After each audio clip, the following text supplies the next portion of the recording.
and finally, we're looking at question 8, which is the very last question on the paper, which is looks like a bit of integration, maybe a bit of differentiation here. So given that e to the minus 2x equals 3, find the exact value of x. Okay, so we're doing e to the minus 2x equals 3, and we want to just rearrange this for x. So what we're going to do is do ln of both sides, which is going to get us that. Because ln is the inverse of e, we're going to get minus 2x equals ln 3. So x equals minus a half ln 3.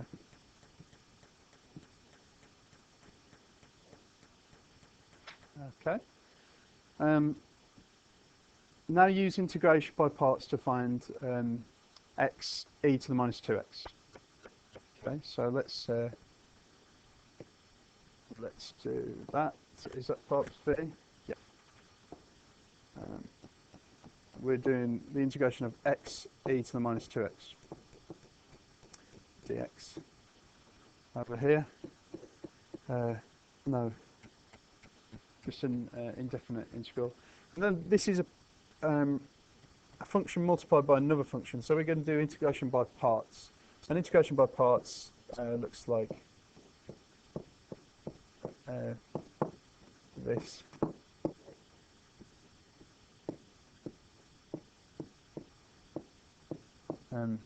U dv dx, there should be a d there.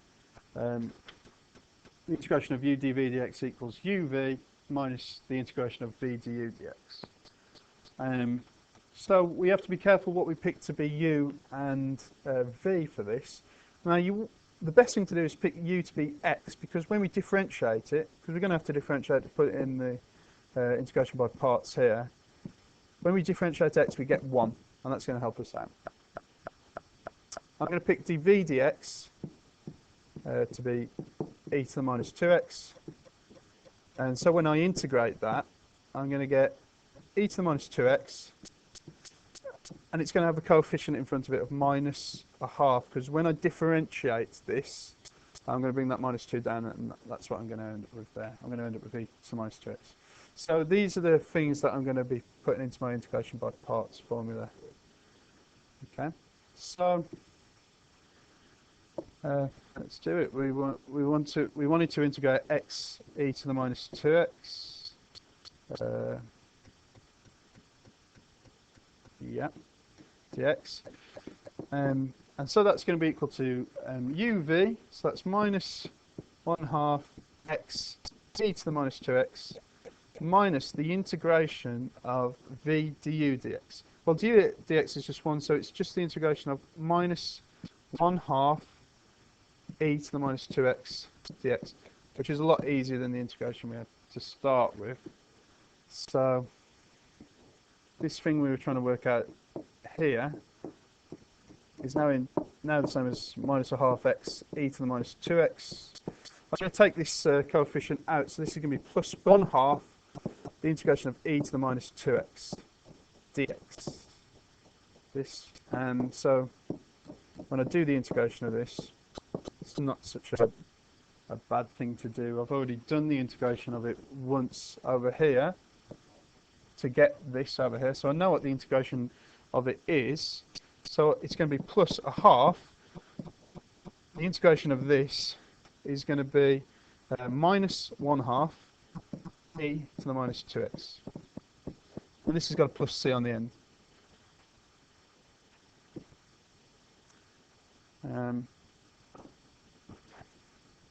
So let's try and strum this all together. This is minus 1/2 x e to the minus 2x minus 1/4 e to the minus 2x plus c. Okay, I guess we can leave it like that. We could take a factor of e to the minus 2x out, but let's tidy it up a bit. Let's do that. So minus e to the minus 2x we'll take out. So inside the brackets we're going to get 1/2 x minus 1/4 I guess we could take half that maybe as well, but plus chord, sorry. Let's see.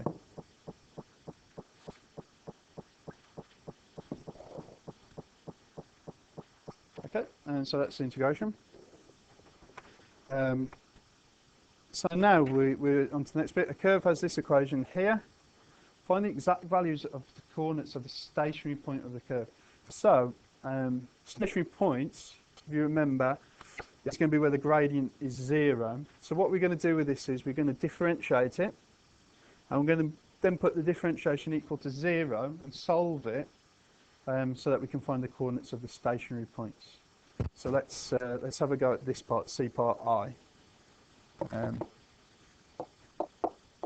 Given the curve is what is it? Y equals e to the minus 2x plus 6x.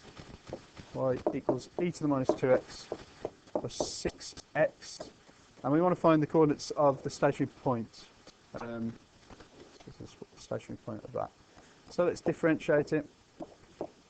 The differentiation is the gradient, so this is going to be minus 2e to the minus 2x plus 6, and we want the gradient to be 0 because that's where the stationary point is. So let's put all this equal to 0, and then we're going to have to solve this. So this is going to be 2e to the minus 2x equals 6. So e to the minus 2x equals 3. And we've already solved a similar problem to this. In fact, we've solved exactly the same problem as this. E to the minus 2x equals 3. That's what we solved earlier. That's what we're solving now. So I know that the answer is x equals minus a half ln 3.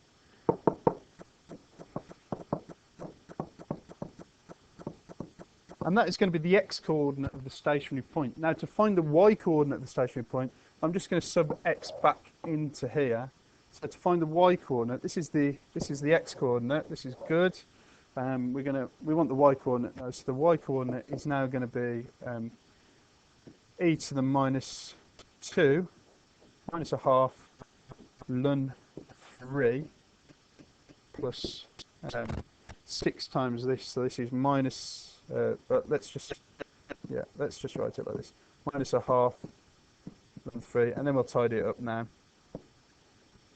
Okay, so this is going to be y equals e to the ln 3, like that, because the minus and the minus cancel, and the 2 and the half cancel, and then we're going to get minus 3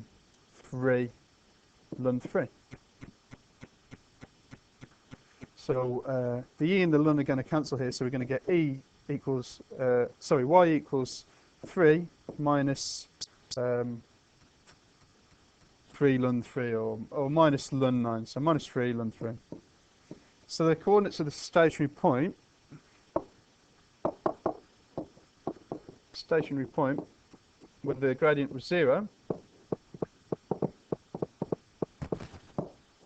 it's got the x value of minus 1/2 ln 3, and the y value that we just worked out, 3 minus 3 ln 3.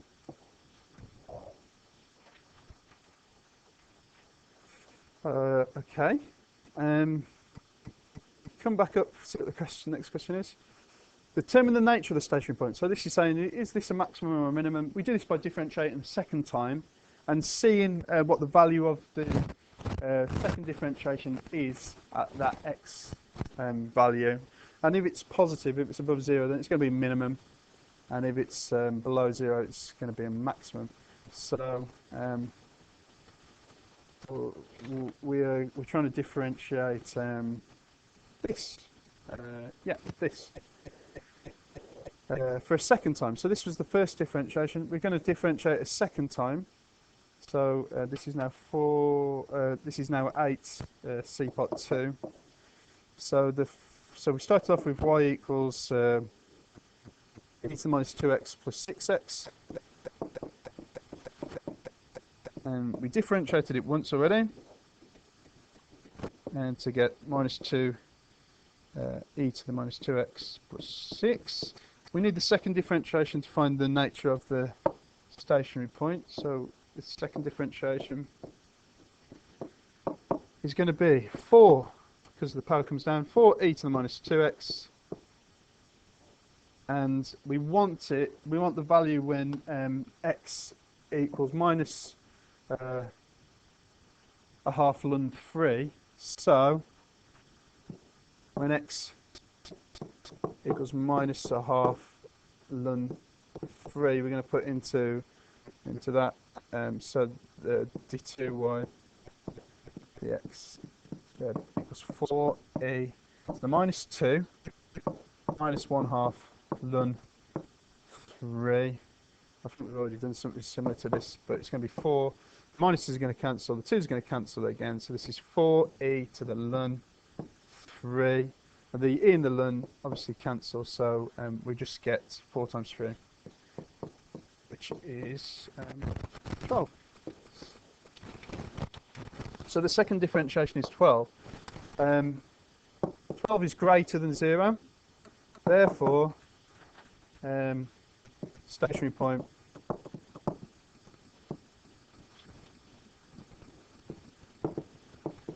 is minimum.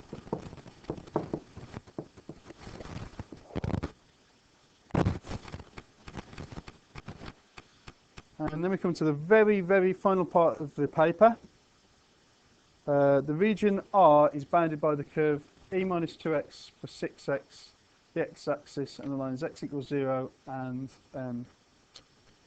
x equals 1. Find the volume of the solid formed when R is rotated for 2 pi radians about the x-axis. So this is a volume of revolution. Let's just move down a little bit. So this is C part 3. So the curve we're looking at is the same curve from before, e minus 2x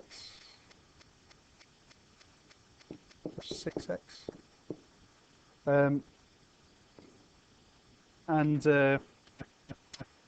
We're looking at the volume form between 0 and 1, so I don't know, something.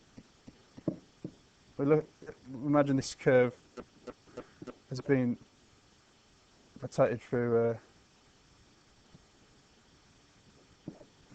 something like that. We're trying to find that volume anyway. So the volume is going to be pi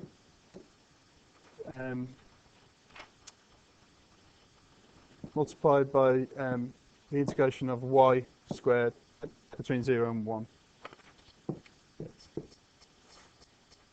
Okay. This is going to tell us the volume of that shape there, or the shape that's formed. Y in this case is e to the minus 2x plus 6x squared. So we're going to say that the volume is pi 1, 0 e to the minus 2x plus 6x all squared dx. Okay, so we're going to have to multiply out this here. So the volume equals pi times, keep the limits like that. So we're going to end up with e to the minus 4x, when we multiply this out, plus 12x e to the minus 2x, plus 36x squared. Oh, just fit that dx on the end there. And this is we can integrate this now. So it's going to be pi. This is going to go to e to the minus 4x, but I'm going to have to put a minus quarter in front of it. This one here, when I integrate this, is going to go to e to the minus 2x, but I'm going to have to put a minus a half in front of that, so that's going to go to minus 6x there, minus 3e to the minus 2x, and then this is going to go to plus, the power is going to go up, and I divide by the new power, so it's going to be 12x cubed. And we were integrating between 1 and 0 there. So I just go through all of this, and I put 1 in for x, and then I put 0 in for x, so I'm going to get minus a quarter e to the minus 4 minus 6 e to the minus 2 minus 3 e to the minus 2 plus 12. And then I'm going to take I'm going to be taking away whatever this is when I put 0 in. So that's going to mean that I'm going to be adding, when I put 0 into this e to the minus 4x is just going to be 1. So I'm going to be adding a quarter. Now, minus 6x e to the minus 2x, when I put 0 into that, that's going to disappear because this minus 6 times 0. So I'm going to be adding another 3 here for the minus 3 e to the minus 2x. When I put 0 into that, I'm going to get minus 3. But because I'm taking it out, it's going to be plus. And then I'm going to be taking away 0. So that's it. Okay. And I just need to stick this all together, I think, now.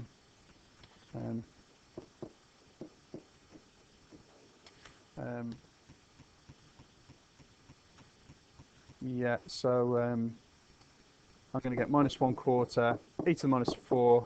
We've got minus 6 e to the minus 2, minus 3 e to the minus 2. So I'll stick those together into minus 9 e to the minus 2. I've got plus 12, plus 3, that's plus 15 and a quarter. 15 and a quarter there.